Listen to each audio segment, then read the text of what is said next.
Hi everyone, in this video we're going to be looking at how colored pencils interact by making a color mixing grid. We're going to start off by selecting some pencils. We want to have one or two pencils that are going to be used as the base color, one or two pencils that are going to be used as highlights, and then 4 or 5 pencils that are going to be used for the shadow areas. So first we want to just select which ones are going to be our base colors. You might find one pencil that works, or it might be a combination of 2 pencils that you need for your base. So you want to fill in your base color along the first column and the first row. So in my case, I'm using 2 pencils. So I first want to do a layer of one pencil and then do a layer on top with the second pencil.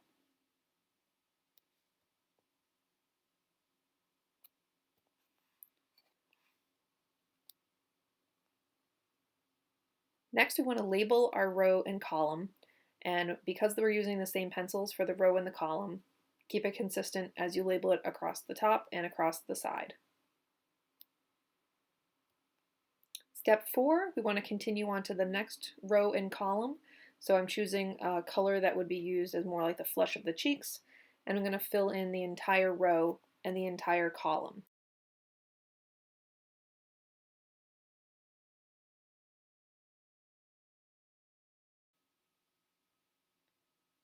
Okay, so at this point we have 4 completed boxes that we have 2 that are pure color, the base tone that's pure, and the pink that is pure. And we have 2 mixed boxes that I'm pointing at now. So that's a pure pink, that's a pure base color, and now we're ready for the next row and column. So this row and column, I'm just continuing what I did for the pink, and I'm adding in more like a shadow color, and I'm going right over my original boxes, filling in the entire row and the entire column. Make sure you label as you go, and you just want to continue this for the rest of your boxes.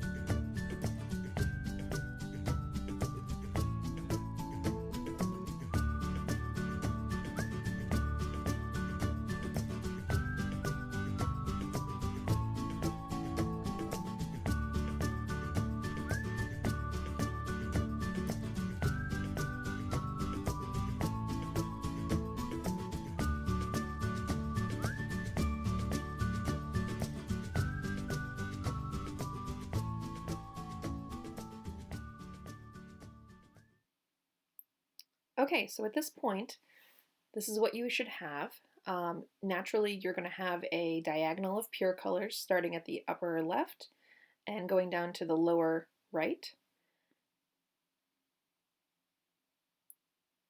And if we look at this, you're going to have some duplicate colors. So anything above the diagonal is going to be repeated below the diagonal. So here we have a pure color and a pure color and a pure color, another pure, another pure, another pure, and another pure. So that's creating that diagonal. So in this next step, we want to just emphasize the range of values that are available in that pure color. So we're going to go over with another layer and create a kind of bottom triangle in that box that is showing what it looks like when it's applied with more layers. So it's going to be a darker triangle.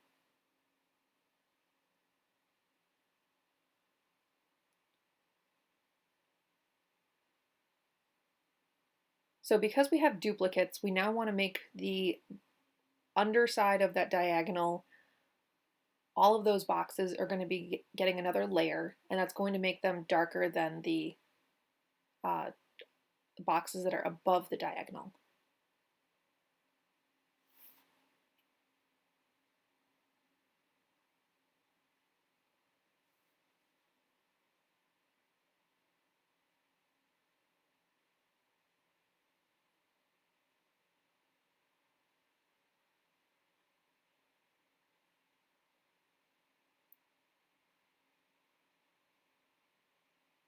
So we have this top section and we have this bottom section. The bottom is getting more layers, so it's going to be darker, and the top is going to have less layers, so it's going to be lighter. But you have two versions of the same mixture of colors. That wraps up this video. Thanks for joining me.